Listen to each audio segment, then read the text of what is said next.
Você por acaso já pensou por que que realmente os pais da sua escola não dão tanta importância assim para a educação dos filhos? É sobre isso que a gente conversa no vídeo de hoje e eu trago aqui para você algumas possibilidades para você mudar isso por aí e fazer com que os pais comecem a valorizar. Mas antes eu te convido a curtir esse vídeo, se inscrever no canal e já começar a seguir o canal para você receber tudo que chegar de novo por aqui. A ideia é que você não perca nada sobre coordenação pedagógica. E vem comigo para você entender por que realmente esses pais não estão valorizando a escola como deveria. Muitas vezes a gente pensa, nossa, mas será por quê que esse pai trata a escola assim, com tanta desdenha, né? A escola andela merre. E não valoriza a escola. A ideia é que a gente compreenda muito bem isso. E vamos para a história do nosso Brasil, entender um pouco mais sobre a educação dele para que você consiga realmente ver como que faz tanto sentido por aí.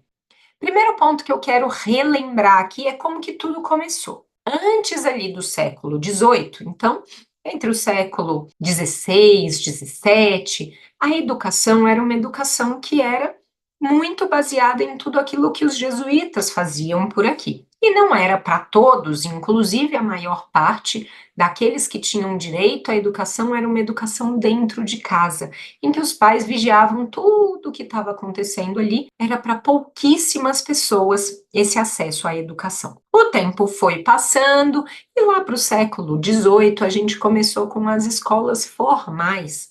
Né, ali para 1840, 50, mais ou menos, a gente começou com a educação formal, aquela educação que a gente chama, entre aspas, aqui, de educação normal, que é o ensino regular, que foi ganhando ali como nomenclatura de ensino regular, evidentemente. No meio desse caminho, essas escolas elas vieram com a ideia de que toda a base seria uma base em que a gente conseguia ajudar os alunos, né, a desenvolverem da maneira necessária. Isso aconteceu por causa da industrialização.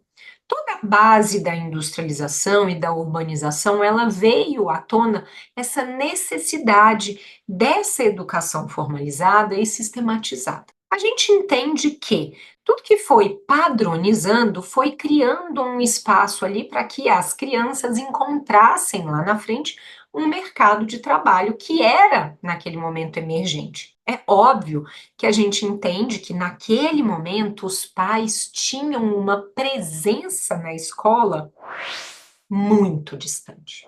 As famílias não tinham ali um contato com as escolas que fosse participativo. As famílias confiavam cegamente na educação que as escolas estavam dando para os filhos. E ali, os responsáveis permaneciam apenas com aspectos morais e religiosos dentro de casa. Fora, a escola cuidava de tudo, ou seja, eu não, enquanto pai, precisava me preocupar por absolutamente nada. Olha como isso era cômodo, como isso era fácil. Mas, como a gente sabe, a história é cíclica, e aí passaram-se mais ou menos 100 anos, e lá para o século XX, a escola ganhou uma consolidação como uma instituição educacional. E a gente entende que nesse momento, essa expansão que passou para a escola pública, que era obrigatória, ela foi vista como a principal responsável pela educação das crianças.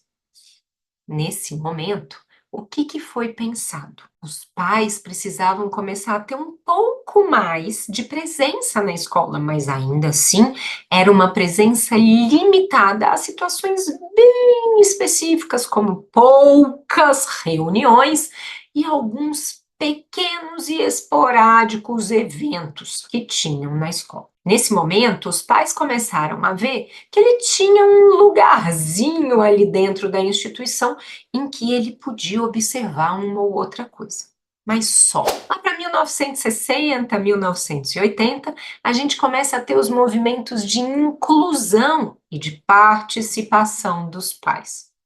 Nesse momento, a gente entende que, com os movimentos sociais e educacionais ganhando força, os pais começam a questionar uma separação, né, que era necessária ser feita. E ele começa a entender que a educação que começava lá atrás, ela precisava ser baseada, sim, no desempenho acadêmico, mas também no bem-estar dos filhos. É claro que ele não questionava tanto, mas ele já começava a ficar de olho naquilo que não estava caminhando tão bem. E neste período eu já estava na escola, em 1980, e realmente eu me recordo que a escola que eu estudava, ela tinha uma participação muito mais ativa dos pais. Minha mãe, meu pai participavam de várias coisas dentro da instituição que eu estudava. E aí a gente começou a ver que isso começou a gerar tensão Entre quem, Raquel? escola e família. Muitos pais começaram a ver a escola não mais somente como a única responsável pela educação, mas como a co-responsável. Mas não todos. Uma outra parcela continuava vendo que essa responsabilidade era exclusiva da escola e não queria intrometer. O tempo foi passando e lá no século XXI, essa visão de parceria ativa, ela veio à tona e fez com que as escolas comecem a pedir a participação dos pais. Só que, quando eu entendo que é crucial a participação dos pais e começo a pedir que os pais estejam mais presentes na escola, mas eu não mostro como isso pode existir, acontece um choque. E esse choque que começou a existir, a gente está vivendo. Os pais acham que a responsabilidade é da escola porque existe uma cultura que foi passada de geração para geração em que quem tem que ser responsável por todo e qualquer processo de aprendizagem dos filhos é a escola. Mas veio aquele momento remoto que fez com que tudo isso caísse por água abaixo. E aí os pais começam a achar o quê? Começam a achar que eles são totalmente responsáveis pelo processo de aprendizagem e começam a fazer uma chacota dos professores, dizendo que os professores não são bons o suficiente. E essa rixa cresce. E quando se retorna para o momento 100% presencial, os pais começam a dizer: olha, escola, você é ruim no que você faz, você não dá conta, você não consegue. Mas eles esquecem que eles também não conseguiram. E não é que a gente não consegue, é que essa parceria é um choque e não uma parceria. E aí, eu vou te ajudar. O que você precisa fazer para mudar isso? Você precisa passar a mostrar para os pais qual é o real papel dele dentro do ensino. Não somente tudo aquilo que precisa ser feito, dos deveres que não estão sendo cumpridos, mas a gente precisa dizer que os pais estão em sintonia com a escola e não contra a escola. E isso não está acontecendo porque a gente não tem uma comunicação clara com as famílias, inclusive para mostrar historicamente por que que os pais acreditam que a escola tem que ficar distante. Então, quando a gente parar e começar a trilhar com as famílias uma historicidade desse desenvolvimento, desse desenrolar, dessa parceria entre escola e família, tudo vai ser esclarecido. As famílias vão passar a entender que era um posicionamento de distância dos pais, depois um posicionamento de um pouco mais de presença, mas sem nenhuma orientação, que foi no momento da industrialização, e que depois a escola simplesmente joga os pais dentro dela de paraquedas, sem clareza nenhuma, e quer que eles deem conta do recado. Não tem jeito. Então, se você quer que tenha-se famílias bem comprometidas, é hora de você começar a mostrar para eles por que historicamente isso não aconteceu até hoje.